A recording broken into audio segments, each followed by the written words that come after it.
to the Kitchen Witch. This is the first episode, so I'm gonna ramble for a minute. This channel is for the most basic of cookers. I don't know what it is about today's people my age, okay? We can't cook. None of us can. I've been to so many houses where people are like, I make hamburger helper and top ramen 6 nights a week and eat McDonald's for lunch all week. I don't know. Anyways, I wanted to go ahead and show how to make the most simple dish in the world into something that your friends and family are going to want again. And I know you're looking at the ramen and you're thinking she's making top ramen. She's gonna put it in a microwave and people are gonna like it. But I promise you there's so much more that you can do. Microwave ramen into a fantastic dish. Is it authentic Japanese ramen? Probably not. I've never been there. I've had good ramen at restaurants, but who knows? So the first thing first that we're going to need to do for this, before we even start talking about the noodles, is that we're going to make pickled red onions. Now, when making pickled red onions, you probably are thinking, I've got to put it in this mason jar. I've got to make it sit for 6 months. This takes maybe 10 minutes. It sits in your refrigerator for 30 and you can eat it that day. And it holds. It is something I use all the time. So first things first, what we're going to go ahead and do is we're going to prep my pot that I have back here. I have 3/4 cup apple cider vinegar that we're going to go ahead and pour in. So we're going to go ahead and we're going to pour this into a pot and we're going to put it on light simmer. Then what we're going to go ahead and do to this is we're also going to go ahead and add 2 tablespoons of sugar, which is about what I have in here. Once we're done with that, what we're going to go ahead and do is just mix the sugar in with the vinegar and just give it a minute to go ahead and just start to simmer and move. And go ahead and also do roughly a teaspoon of salt as well. So while that's heating up, we're gonna go ahead and move back over my table. Now we're gonna go ahead and cover how to properly cut an onion to where you're doing it safely. And in this case, we're going to do slivers. We're not gonna dice it. I'll go over dicing in a future video. So when cutting an onion, first off, when cutting anything, make sure that you're using a sharp knife. People constantly have these cheap, dull knives, and you can use a cheap knife, but make sure it's sharp, because if it's dull, you're more likely to actually hurt yourself. And also to keep your hand, people always say claw hand, just keep your fingers back, don't cut off your finger, okay? So as you can hear back there, that's starting to get going. So first things first is we're going to do at the top off, and that we can just get rid of. Next thing, now that you've got this flat surface, you can put it down and with all onions, cut it in half. It makes it easier, first off, to remove the skin. And now you have a flat surface to work with. In this case today, we are working with a red onion. You could pickle just about any onion, really. You can pickle anything that's a fruit or vegetable if you really want to. So now that we've got all of the skin off, we're gonna go ahead and cut into the slivers. Most cases, I don't need a full onion. I'm a family of 2. But with this, because it stays, we can go ahead and use them. So when cutting an onion into slivers, you want to go ahead, let your fingers pulled in. I've got a sharp knife. I go for the middle, and then I go ahead and I do just one long strip. And then I move my hand again, and from there, holding it together, but also keeping your fingers back, you can go ahead and make your strip. Now see, I'm not going to the base here. I left the base there on purpose. It's gonna hold it together and it's gonna make cooking or cutting it a lot easier. The same goes for dicing. At this point, if you want to dice an onion for whatever recipe you have, you would just go across here. But in this case, we're not going to do that because with ramen, you don't want a diced onion because you're most likely eating with chopsticks, and it's really hard to pick up a diced onion with chopsticks. So there's our first part. As you can see now, we've got nice even slices. So we're just gonna go ahead and do that again for the other side. Just because that's what I have available. And we've gone ahead and we've let this simmer for about 5 minutes. We're really just letting the sugar and salt dissolve into the apple cider vinegar. So what I've gone ahead and done is I've separated all the onion from itself. We've got nice little edible slivers here. I've just got them in 2 Tupperware. And then we've gone ahead and we've let the sugar and the salt simmer in the apple cider vinegar for a few minutes just to get to go ahead and dissolve, get to know itself, and get everything nice and warm. We're gonna go ahead and pour the mixture. And in this case, it looks like I only have enough for this one container, and that's fine. We'll go ahead and I'll make some more later, but we'll put this in here, and then I give it a nice shake and let everything just get around itself. And then I'm just gonna go ahead and throw it in my refrigerator for 30 minutes. Okay, now that we have that done, we're gonna go ahead and we're going to start the actual ramen itself. Now, I'm sure you've noticed by now, I've got 3 different types of ramen here. I've got your standard top ramen. We've got actual ramen noodles, and then my cousin specifically asked for spicy ramen noodles, and I've sent him shopping today because I can't drive currently, so he went ahead and got all of these. Are great options. If you want to figure out how to make ramen noodles by yourself at home, more power to you because it's hard. These are great, but they're expensive. And they don't come with the flavor packet, which I know you're thinking, whatever, it doesn't matter. I actually like the flavor packet. It adds more to everything else I'm at. So, me personally, I'm going to use just the regular top ramen. I'm also going to make a pack of the spicy stuff because my husband's hungry and I'm not making show food. I'm making my dinner because I want to show you guys that it's not just this big fancy setup or it's food I can throw away. This is my dinner tonight, and I'm showing you how easy it is to make it at home. Granted, it's like 7 at night and my husband probably is ready to kill me because he's hungry, but that's okay. So we're just gonna go ahead, open up, grab a pack. Something that I see a lot, and one, because I did live in a dorm room at the time, and 2, my husband wants to drive me insane, is that a lot of people, when they get ramen, they smash it. Never smash your ramen. Never break up any long noodles. I don't care if it's spaghetti, it's ramen, it's rice noodles from pad thai. Don't break them up. They're designed that way for a reason. They're easier to eat when they're long and not these short, tiny, skinny noodles. If that's what you want, get a different noodle. So I'm gonna go ahead, I'm just gonna take a quick break, throw these on the stove. Everyone knows how to make top ramen, but what I do differently than like the average person who just goes ahead and pours water is I actually put in what's called mirin. It's a Japanese syrup. I can't remember off the top of my head exactly what it is. I believe it's made out of rice. But I'm gonna go ahead and I put a little bit of mirin in the pot. And then also on top of that, if there's miso broth at my local store, which sometimes there is, I'll do that, but chicken stock works great too. Now if you're doing like a beef style ramen, say you want to put pieces of flank steak in yours because you're just going all out, then do beef broth. The miso works too. If you're doing pork, I'd do vegetable or chicken. But really, it just all kind of depends on what flavor profile that you feel comfortable with and you want to make for your family. So, like I said, we're gonna go ahead and we're just gonna take a quick break. I'm just gonna go ahead and make the noodles myself on the stove. That's not something that you need to watch me do. It's pretty self-explanatory.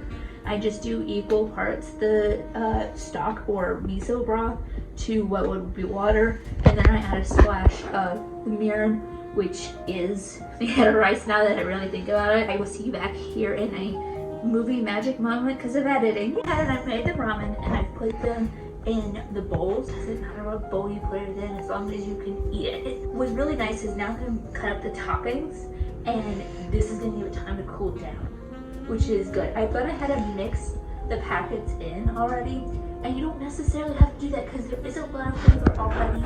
I just like to because it's more flavor, and there's nothing wrong with more flavor as long as it all tastes good together. So there's a couple different options for ramen. Ramen in general, there's like a million different kinds. Every region of Japan has their own form of ramen that's got their own proteins and things in it. Now you could very well make chicken, beef, pork. I would slice it pretty thinly and go ahead and put it in there. First topping that we're gonna go ahead and do is ginger. This is ginger root.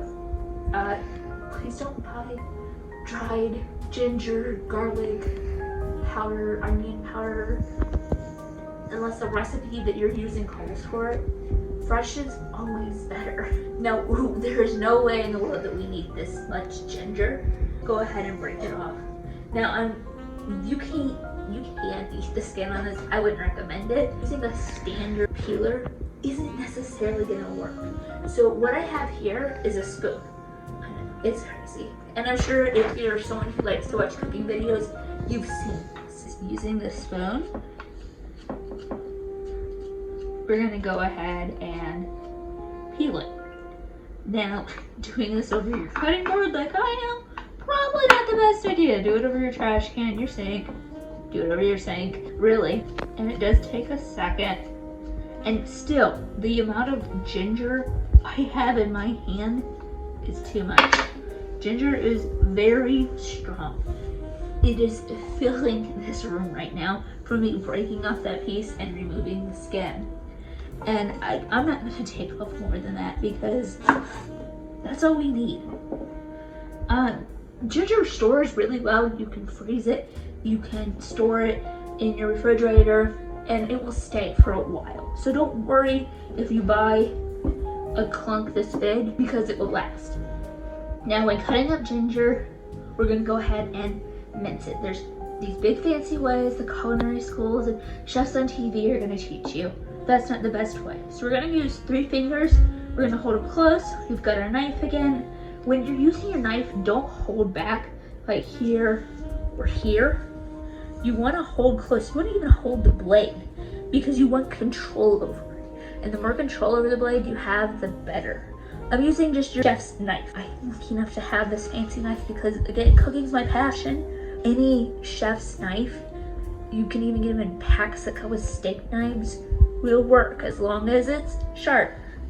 So going ahead, we're gonna go ahead and just kind of roughly chop across, and then holding your knife like this and putting your hand here, we're just gonna do quick up and down chops.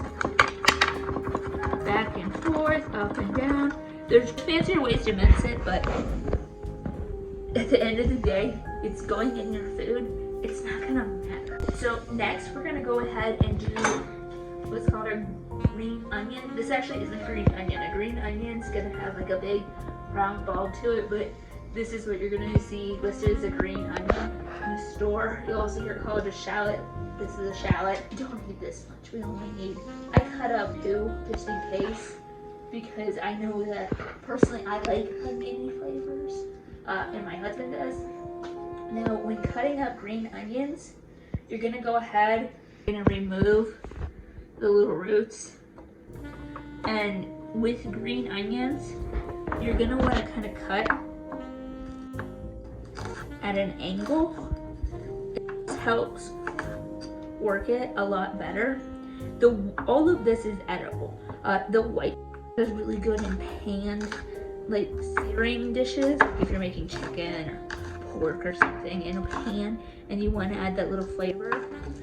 This green part that I'm getting to now, this is the part that you're gonna see a lot in restaurants as a garnish on top of like a steak or in your soups and stuff. This is actually the part that we're going to use today. I just want to, okay, so like the garlic or like the ginger, we're gonna go ahead and cut the garlic. I just do quick tops like that. I'm gonna go ahead and do all of them. And then this is actually a Gordon Ramsay trick. Garlic is sticky.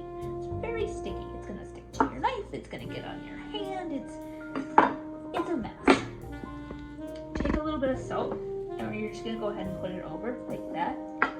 And that's gonna kind of help soak up some of that stickiness to it and give it a coarseness that's gonna help you mince it.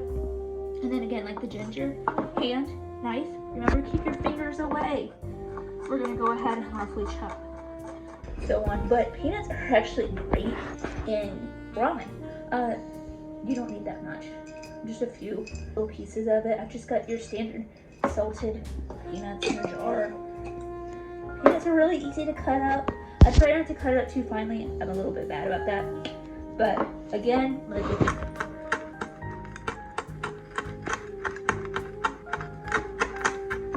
we've gone ahead and we've broken up the peanuts, and it adds a nice flavor to the ramen.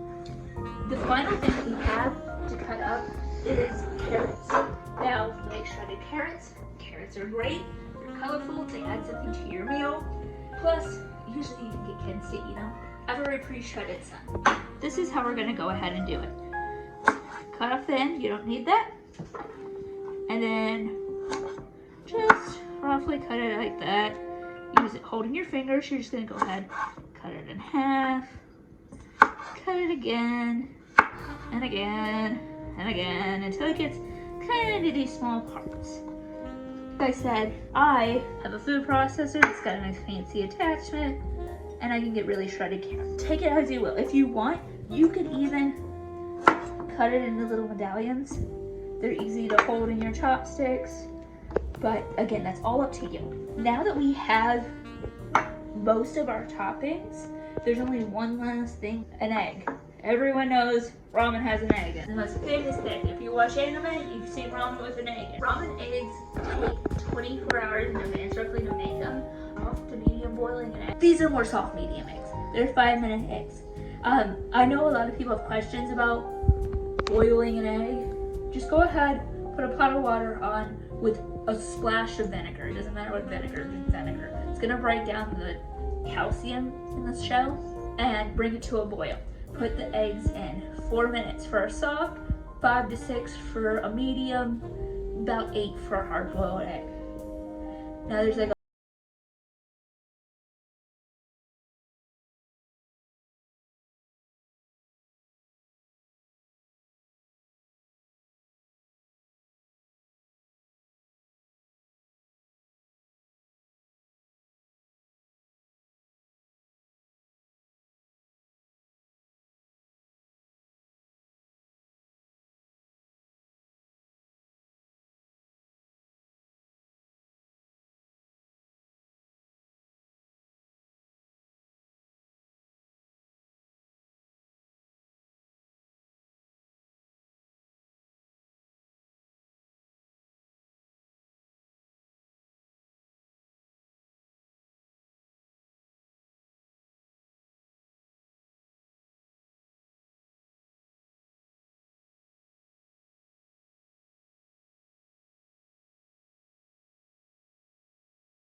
memorize how exactly I put my toppings. Just do what you want. And there's other things that you can add to it. There's You could cut up parsley, you could put meat in it, you could put mushrooms. This is not a mushroom house. Sorry, you're not gonna find mushrooms on this channel. I don't like them. Like I said, just do how you want to. There you have it. That's just simple top ramen made into a delicious meal that literally anyone can do. I've seen my husband do this and he can't cook, guys. It's a meal that you're going to enjoy. Go ahead and sit down, mix it up, eat snacks, and now you have a dinner for you and your family. Something that pretty much everyone eats, to my knowledge, is ramen. So definitely go ahead and try it. So yeah, if you have any questions or any thoughts or opinions, go ahead and let me know in the comments below. I do have an Instagram link as well. I'll get all that other jazz started here soon. Facebook, Twitter, the Patreon. I don't know. We'll figure it out, okay? But thank you again for watching my first episode. This is a lot. I've been panicking between takes. I just want to thank everyone who's been supporting me through this and begging me to do this. If you have anything that you want me to make in a future video, I would greatly appreciate that. And go ahead and subscribe. Have a good day.